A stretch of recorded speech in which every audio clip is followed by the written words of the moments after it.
Danışabilirim ama görüş ki prosto biraz şeydi. Əməliyyatdan sonra belə olur. 10 saat davam edən əməliyyat nəticəsində bu xanım həyatına yeni siması ilə davam edəcək. Səhiyyə Nazirliyinin tabeliyində fəaliyyət göstərən Topçubaşov adına elmi cərrahiyyə mərkəzində həyata keçirilən unikal əməliyyat həm müddəti, həm də icra texnologiyası ilə seçilir. İlk dəfə olaraq mərkəzdə tətbiq edilən yeni üsul pasiyentin öz sümüyü vasitəsilə çənənin bərpasını mümkün edib.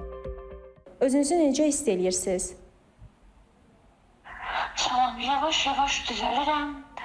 Artıq gezirəm uca. Doktor dediğini gibi artık birazdan tam rahat gezebileceğim. Əməliyyatın qabağı beləncə vəziyyət olmuşdu ki, ağrı məndə var idi. Əməliyyatdan neçə gün keçib? Əməliyyatdan keçib uca 16 gün.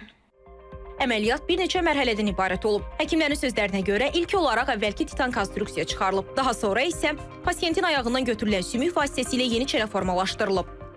Bu xəstədə çənə sümük yoxdur və orada rekonstruktiv lövhədə və həm nitqin pozulması, həm çeynəmə funksiyasının pozulmalarını nəzərə alaraq xəstədə inci sümüklə, öz inci sümüklə götürülmüş sümük transplantatla son rekonstruktiv mərhələni icra etdik və bu rekonstruksiyanın üstünlüyü ondan ibarətdir ki, burada bu əməliyyatlardan sonra köçürülən sümük toxmasının üzərinə diş implantları qoyulmaqla və protezləmə aparılmaqla xəstənin çeynəmə funksiyası tam bərpa olunur.